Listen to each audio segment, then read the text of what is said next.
we've been walking our way through the story of 1 Samuel together. It is the story of the throne in Israel.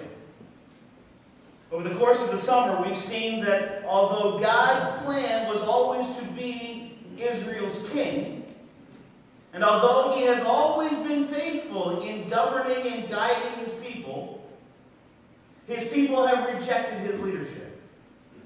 They don't want to be different. They want to be like everybody else. They want to have a human king. In Saul, God gives the people exactly what they say they wanted. A king who is just like the pagan kings all around them. Predictably, it's a disaster. By the way, we should remember that the next time that we think our plan is better than God's plan. Remember Saul. Well, because of his unrepentant and consistent sin, God rejects Saul as king, and he chooses David to be the next king. For the next 8 chapters, we see this ongoing cycle of David doing nothing but serving God and King Saul faithfully, while Saul becomes increasingly desperate to cling to his position of authority, even though God has already removed the power of his authority. He chases David all over Judah. And last week, when we left off in the story, we saw that everything looked like Saul was going to finally succeed in capturing David, finally eliminating the threat. But at just the last moment, at just the right time, God saved David. The Philistines came attacking, and Saul had to pull back from pursuing his personal vendetta in order to protect Israel. Well, as we pick up the story this morning, the battle with the Philistines is over, and Saul is back to pursuing David. That's where we pick up the story at 1 Samuel chapter 24. I invite you to grab your Bible and turn with me to 1 Samuel 24. If you don't have a Bible with you, that's not a problem. There are Bibles in the racks right in front of you that you are more than welcome to use this morning. In fact, if you don't have a Bible at home, I want to encourage you to feel free to take that Bible with you. We would love for you to have a Bible to read through the week, not just here on Sunday mornings. Now, it's likely that most of us have heard the story we're going to talk about this morning at least one time before. The reason I've chosen to include this particular episode in the story between David and Saul is because this episode speaks directly to an issue that all of us face in life. At some point in life, all of us will find ourselves facing a decision that includes a moral or ethical tension. It's usually not something big. It's not like, gee, shall I rob a bank or go to work? I'm not talking about those kind of decisions.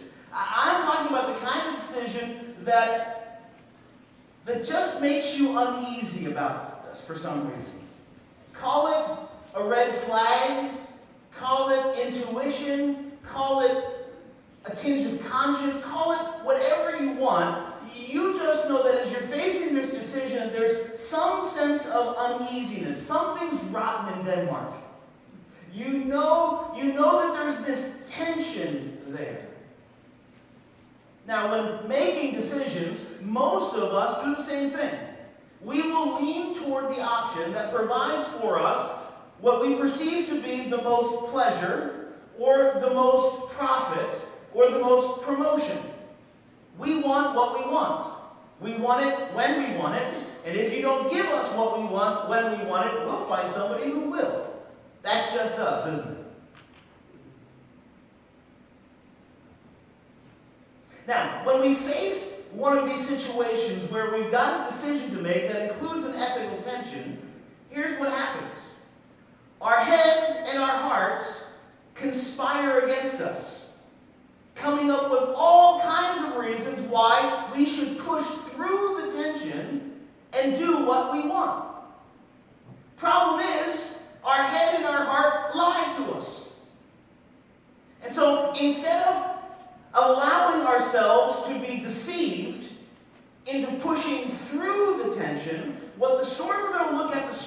from David's life is going to show us is that when we come to a situation where we have to make a decision that includes a moral or ethical tension, instead of pushing through that tension, we need to push pause. We need to pay attention to that tension. Inviting God to give us His wisdom and help us see the situation through His eyes so that we can make the best decision possible. Well, let's go to the text. 1 Samuel chapter 24, verses 1 to 3. After Saul returned from pursuing the Philistines, he was told, David is in the desert of En-Gedi. So Saul took 3,000 chosen men from all Israel and set out to look for David and his men near the crags of the wild goats. He came to the sheep pens along the way. A cave was there, and Saul went in to relieve himself. David and his men were far back in the cave. Now, I'm going to pause there, because I want to explain a few things. Saul gathers 3,000 of his special forces. Did you see that? These are not ordinary foot soldiers. These are the special forces of the day. David has about 600 men with him. Saul comes with 3,000 special forces.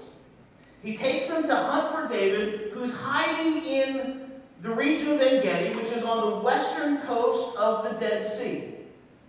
An area known for its cliffs and its caves. An area that is so difficult to live in that only wild goats could survive there. Hence the name. Now, Saul's convoy would have included not only his 3,000 soldiers, but also the livestock and all the servants that went into supporting all those people.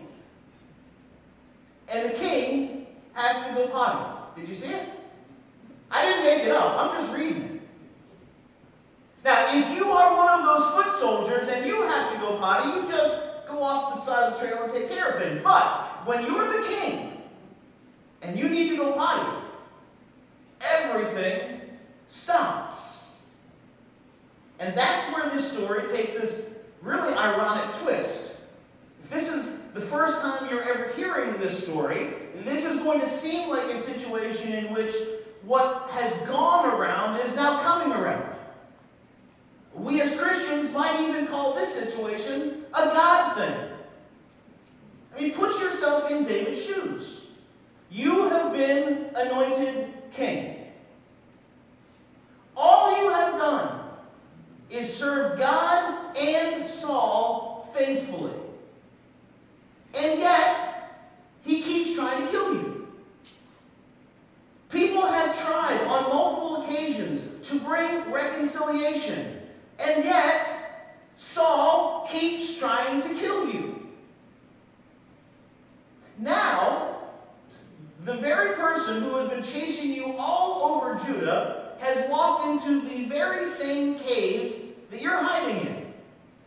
Now, clearly, God is delivering Saul into David's hands.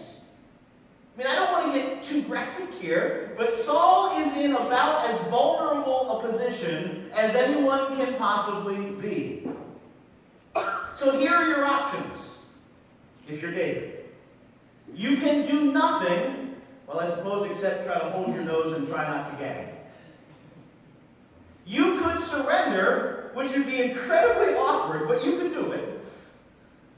Or you could kill this man who's determined to kill you. Well, the answer is obvious. You don't even have to pray about this one, right? Well, let's keep reading. Verse 4.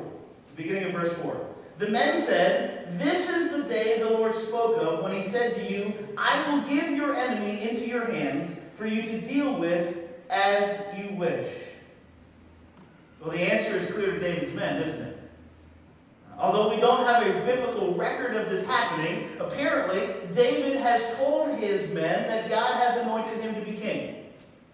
And he's told his men that God has said the day is going to come when he delivers David's enemy into his hand. But clearly this is the time. I mean, just think about how powerful the scene would be. You've got 3,000 special forces outside of the cave. Saul walks in, David walks out. I mean, it's the stuff that Hollywood movies are made of. I mean, David certainly would have been anointed or crowned king right on the spot. Everybody reading this story for the first time knows how this is going to turn out. Well, let's keep reading the second half of verse 4. Then David crept up unnoticed and cut off a corner of Saul's robe. Now, can you imagine the reaction of David's men?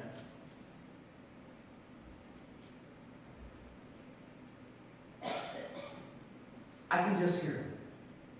David, are you an idiot? David, what in the world are you doing?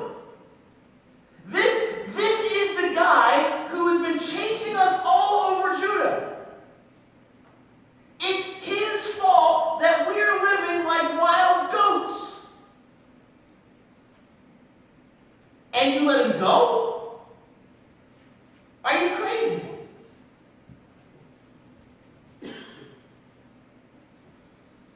No doubt some of this is rolling in David's mind as he creeps out. But as he gets there, he pulls out that dagger and he cuts off part of the coat. From all that we've seen, we would be with David's men. Are you crazy? Why didn't you just finish it? But somewhere along the line, a tension started to develop in David's thinking. And instead of pushing through that tension, David pushes pause.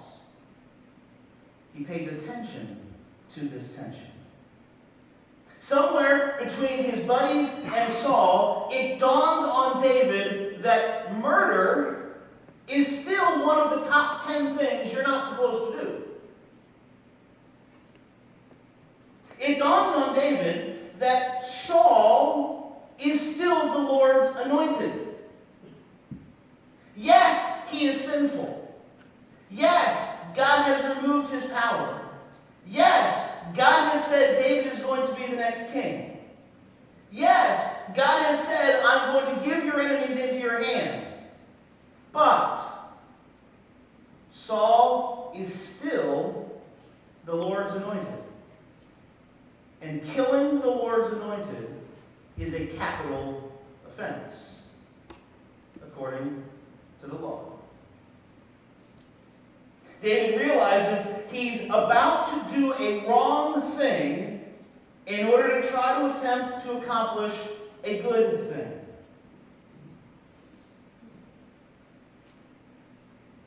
Because David paid attention to this tension, at the last moment, he was able to change his plan.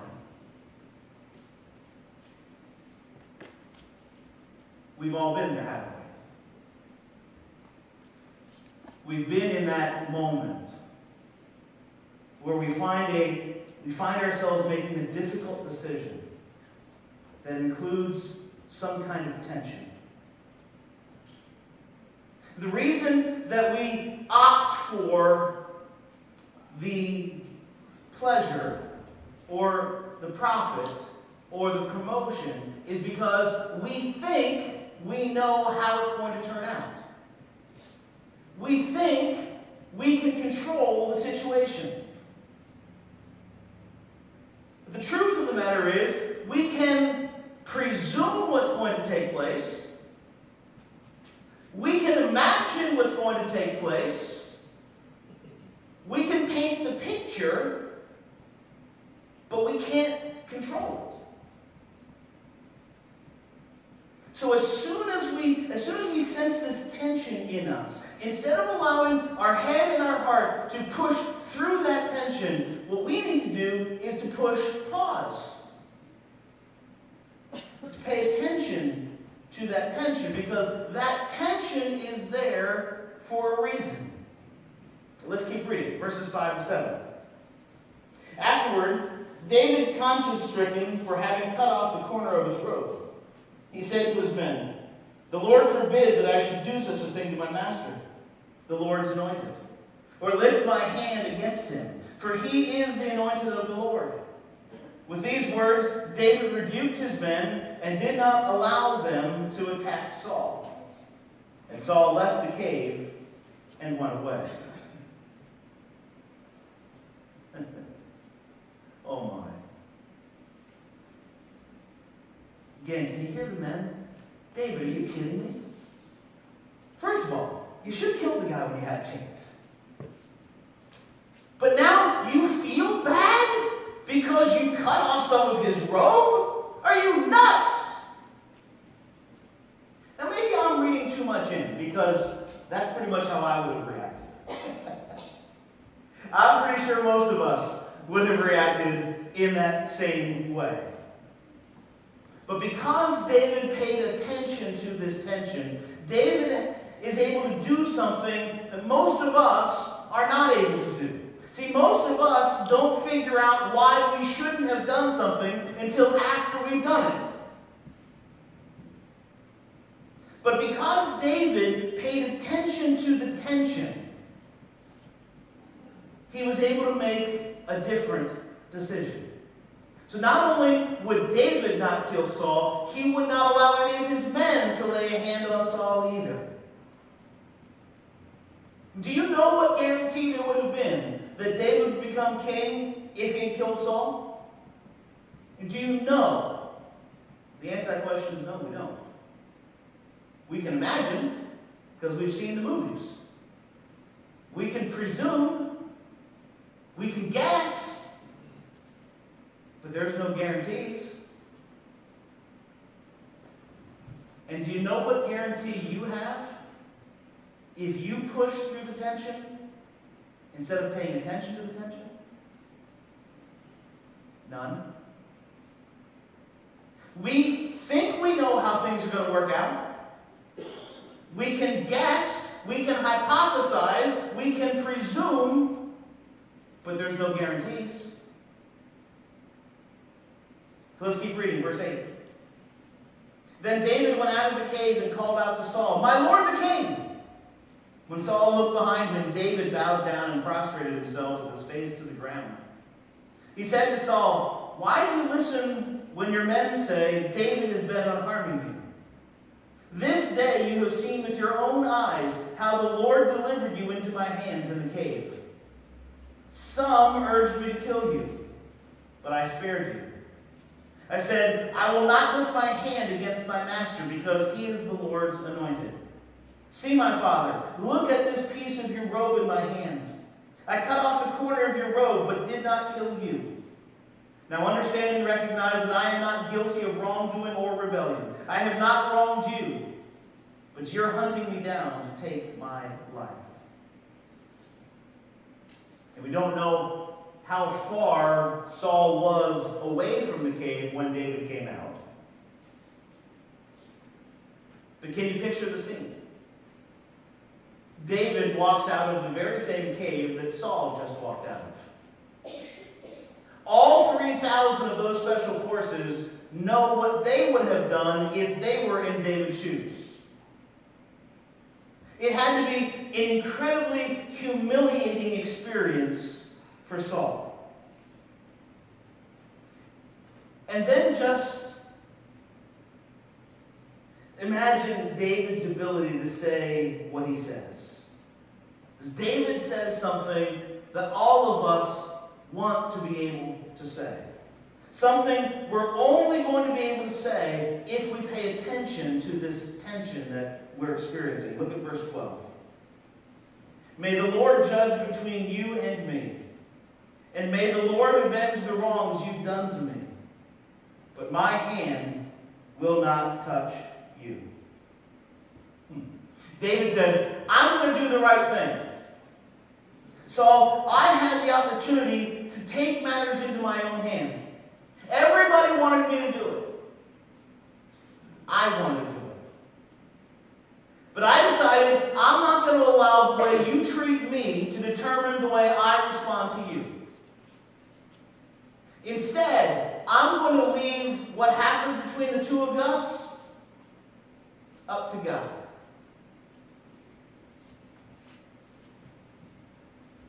And as the scene closes, Saul is shaken.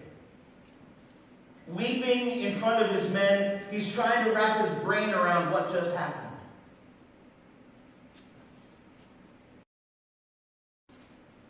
He declares David to be the next king and asks him to be merciful to his family. David agrees.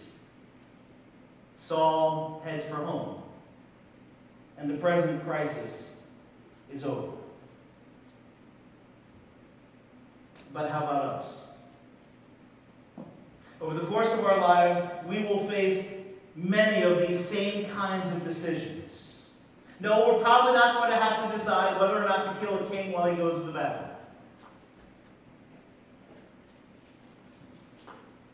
But we will find ourselves confronted by all kinds of situations that raise these ethical or moral tensions. And when that happens, it is absolutely critical for us to pay attention to that tension.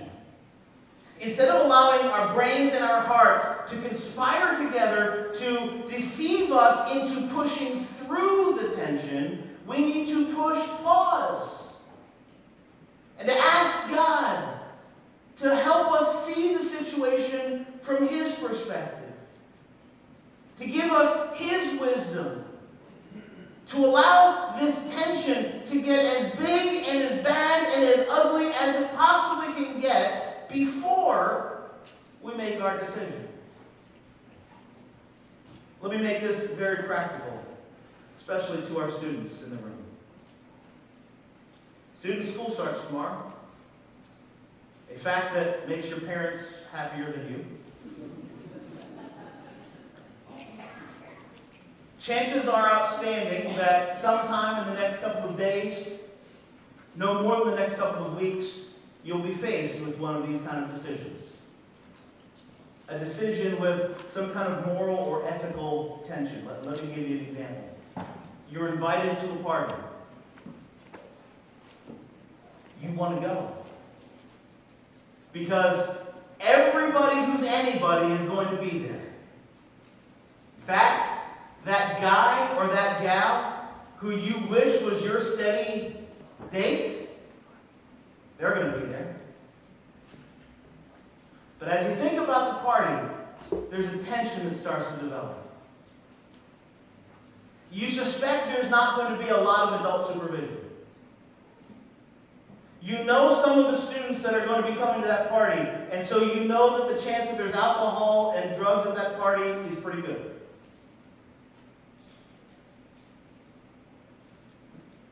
Your heart and your brain are going to say, get me to that party. Your heart and your brain will say, don't worry about that tension. Just tell your parents whatever you need to tell them in order to let them have you go to that party. But before you do that, before you let your head and your heart deceive you, please, instead of pushing through the tension, please push pause. I know that your brain is telling you that you are strong enough to stand up to the temptation. But what if your brain's lying? What if there's even less adult supervision than you thought there was going to be? What if there's more drugs and alcohol than you thought were going to be there? What happens to your future if you find yourself doing things you never imagined you would do?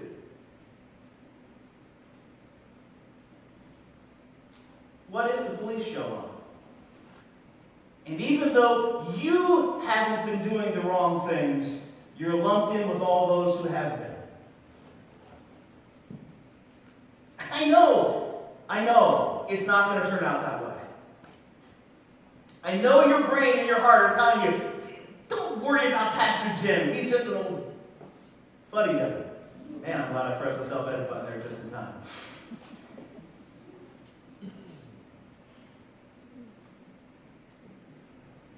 I know you think that you can control the situation. But what if you can't? Please, before you push through the tension, push pause. Ask God to help you explore that tension. To let it grow as big and bad and ugly as it can possibly get before you make your decision. And this isn't just about students. Before you take that under-the-table payment so you don't have to pay income taxes.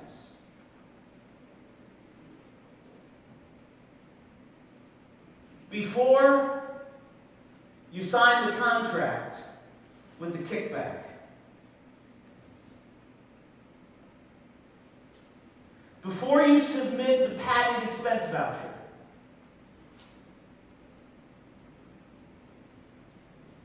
Before you click the internet link.